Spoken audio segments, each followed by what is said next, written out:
I need this bone analyzed, little guy. Be careful with it. There's a danger of infection. Oh, can you warn me a little sooner next time? Give me a moment, please. Let's see here. Well, did you find anything? No, I've checked it out, but there's nothing especially unusual about it. Is that so? That's odd. What's so odd about that? This is the bone that Chloe swallowed. When she did, the same black focus that the patients in the quarantine zone had showed up inside her body. According to what Gabe said, the serviceman who had been investigating this bone... So, in other words, the pathogen lurking in this bone is... Right. This bone carries a virus that triggers the hemorrhagic fever. A virus? This is just a skeleton. A virus requires living cells from its host in order to multiply. So, this virus not only survives the host's death, but can continue within a skeletonized corpse. Can you really say that such a thing is impossible? But... That's not like you. Calm down, little guy. Everything we've seen up until now has taught us something. That there are diseases out there in the world that defy all our understanding and what we think of as common sense. All right. Let's assume that it is a virus. That doesn't mean that all the mysteries have been solved. How does this virus live inside this skeleton? And why aren't we infected with the hemorrhagic fever after we've handled the bones? I really can't say at this point. It's possible this person was infected with the virus, or perhaps the skeleton had been contaminated after death. In any case, we'll need to continue investigating this in more detail. Right. However, I can explain why you and I haven't contracted the hemorrhagic fever. What? How? Well, according to what Gabe was told by the assistant secretary... That's right. They concluded that an airborne infection was impossible. This was because the infection wasn't spreading within USAMRIID. If that's the case, it's unlikely that the virus is dispersed through a respiratory vector. Then how does it spread? Well, in Chloe's case, the foci were located in areas where...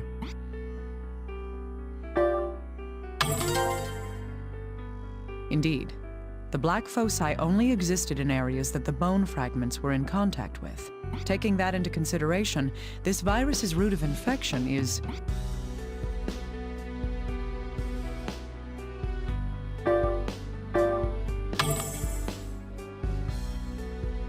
That was careless.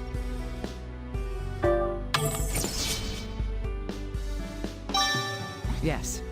In other words, the virus only has a limited means of transmission. I see. That explains the cat's case, at least. But what about the USAMRIID researcher? I highly doubt that he'd be chewing on bones. Good point.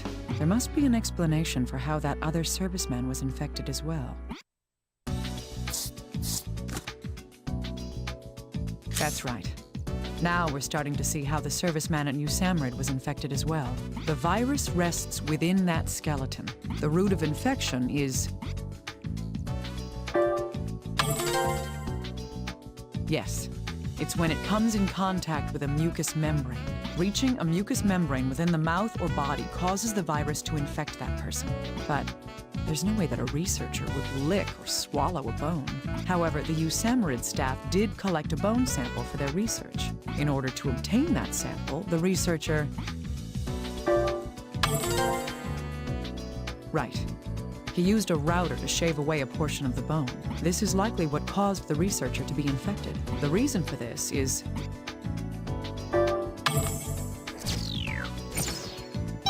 Yes. Shaving bone with a router causes particles of bone dust to fly out into the air. It's likely that the researcher inhaled some of that powder while he was working. The powder then carried the infection and made contact with the mucous membranes. That is my hypothesis to explain the infection of the USAMRIID researcher.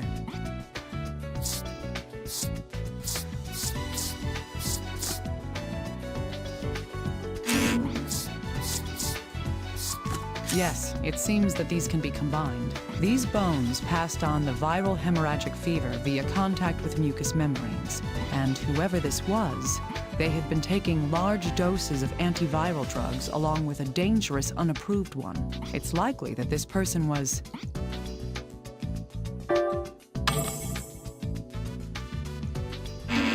could I do that?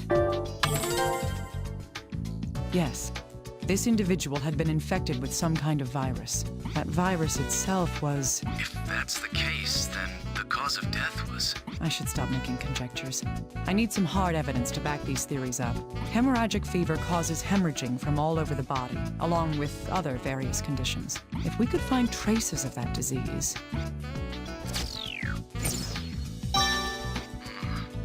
Hemorrhaging from all over. Is something wrong? Oh, well, we just received the results from the analysis. It says that the bloodstain on the person's clothing contained traces of saliva. Saliva? If that's the case, then that bloodstain was...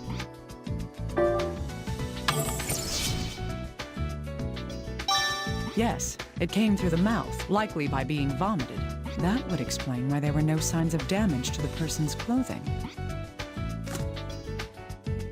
The bloodstain on the clothing was due to the person vomiting blood. The viral hemorrhagic fever causes bleeding from all over, both internally and externally. Vomiting blood is one of the signs of this disease as well. This person died of viral hemorrhagic fever. The evidence that I'm drawing that conclusion from is...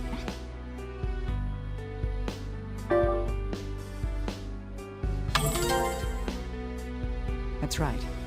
If this person was still alive after having had an attack of vomiting blood, I highly doubt that they'd go on without doing something about the bloody clothes. Thus, the traces of vomited blood on the clothing indicates that this person died soon after this attack.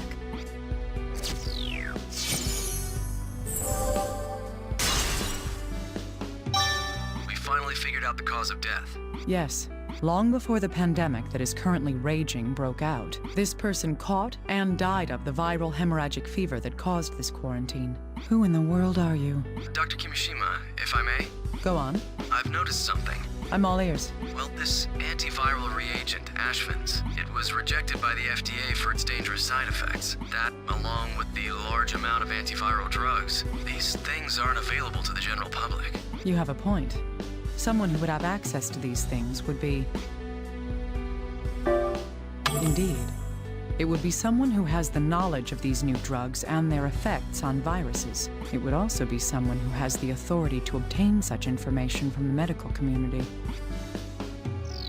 That's what I think.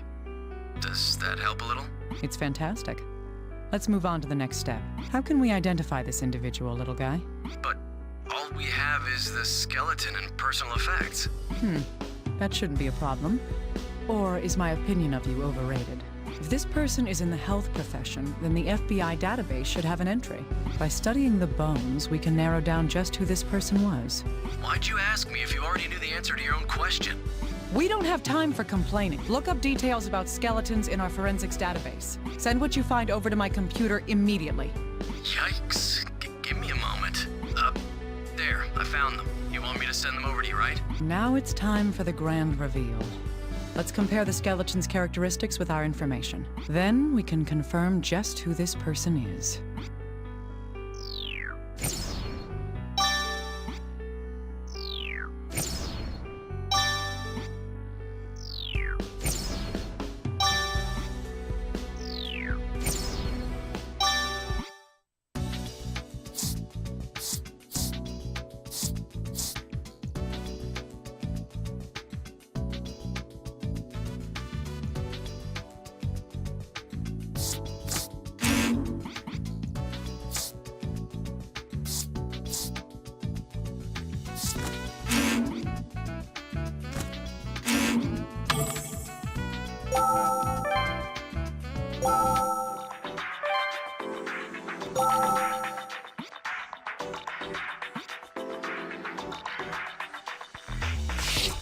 The cranial sutures have begun to fuse, but they aren't completely fused yet. This is what's causing the cranial sutures to resemble broken lines instead of solid ones.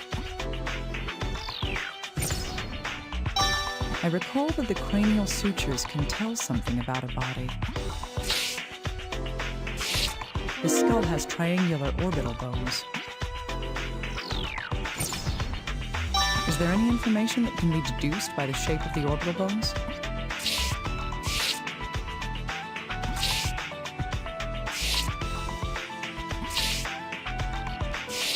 There's no damage to the pelvis. I should look at its shape just in case. We can determine something from the shape of the pelvis.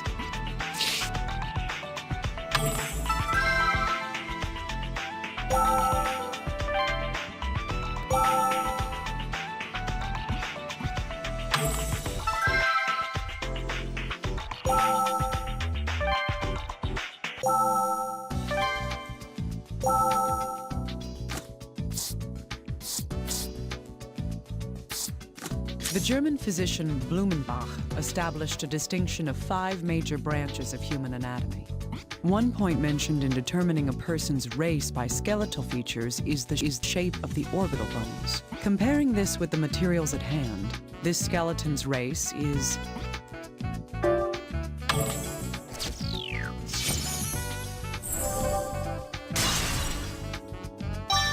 indeed. This skull has the characteristics of a Caucasian.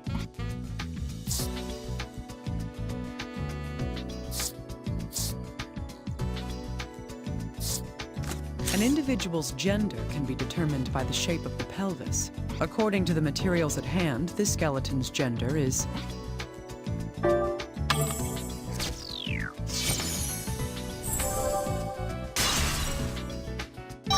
yes. The pelvis is heart-shaped. Thus, we can deduce that this skeleton is male.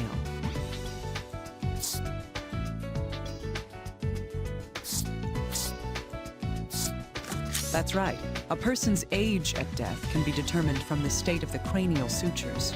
The cranial sutures here have partially fused, indicating that this person's age was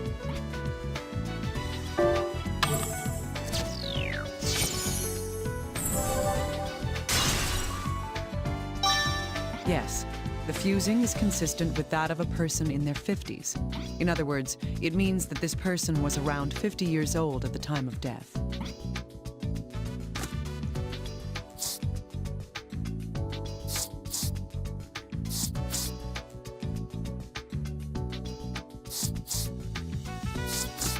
Fifteen types of amino acids were detected in the skeleton. There was a very high concentration of nitrogen as well.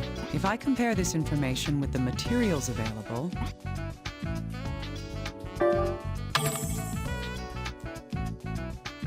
concentrate.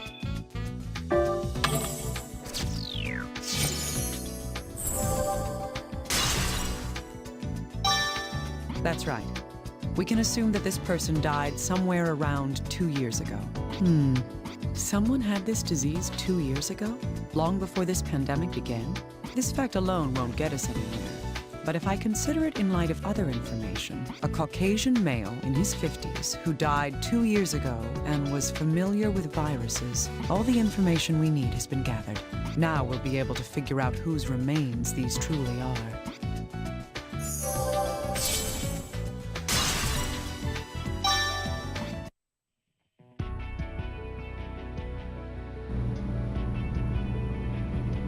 We couldn't identify this body after all. But there is an important fact that I understand now. First, let's sort out what we do know. We'll talk later. First is the time since death. The card with that is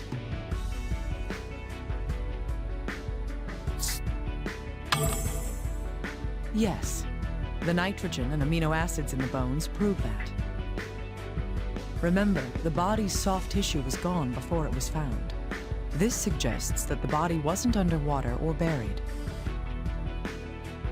Next, I have the card stating the gender of the body.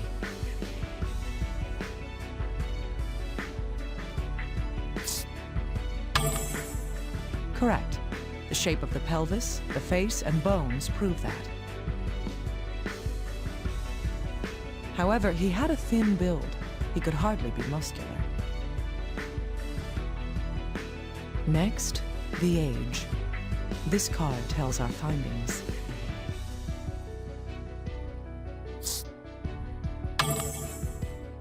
Yes, the cranial sutures have fused with age. This proves that this person was at least in his 50s. It's possible to determine his race as well.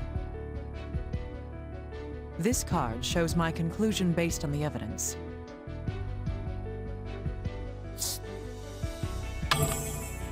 Racial differences are mainly exhibited in skull shape. The eye sockets, cheekbones, nose ridge, it's clear.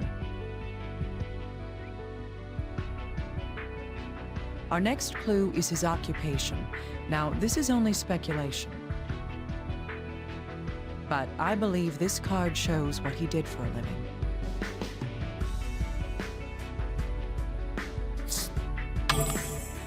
Yes, if the items belong to him, he was in medicine. In addition, it's likely that he worked in pathology. Now then, what was the cause of his untimely demise? This card shows that reason.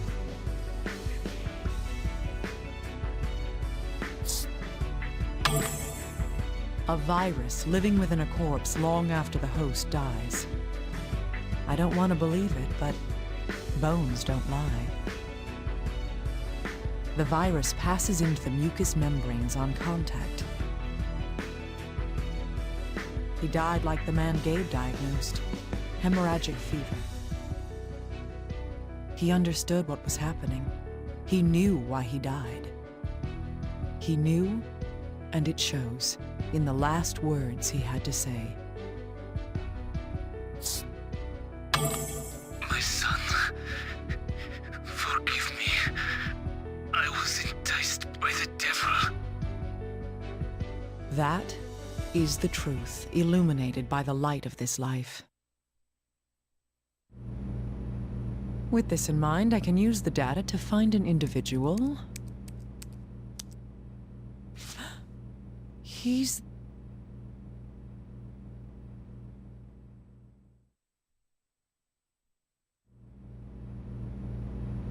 Hey! Hey, you listening? Where are you going? Just be quiet and follow me. We need to talk to the chief.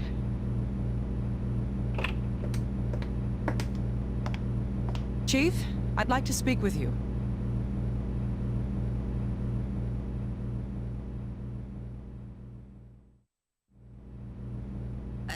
What did you say? It may be hard to believe, but listen to me, please.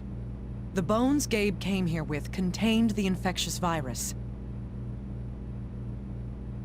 But since the infection is not carried by air, the chances of these bones being a source of pandemic is low. However, they may still be a clue to finding a solution. I can't believe the two of you could find out so much. No, this is just a coincidence. Still, Dr. Tachibana should be done with a biopsy on the same virus. Vector of infection's unknown, but we've ID'd it. You think we'll make it in time? It's near hopeless. The disease advances too rapidly. The infected will all die before we finish the DNA analysis. Damn it. Isn't there any other lead we can follow? This isn't a clue, but I have one more thing I must report. You must report? I compared the reconstructed bones to our database. Only one person was a match for the data we had. Who is it? Him? Yes, Albert Sart, a professor of virology, who vanished after the Cumberland College incident.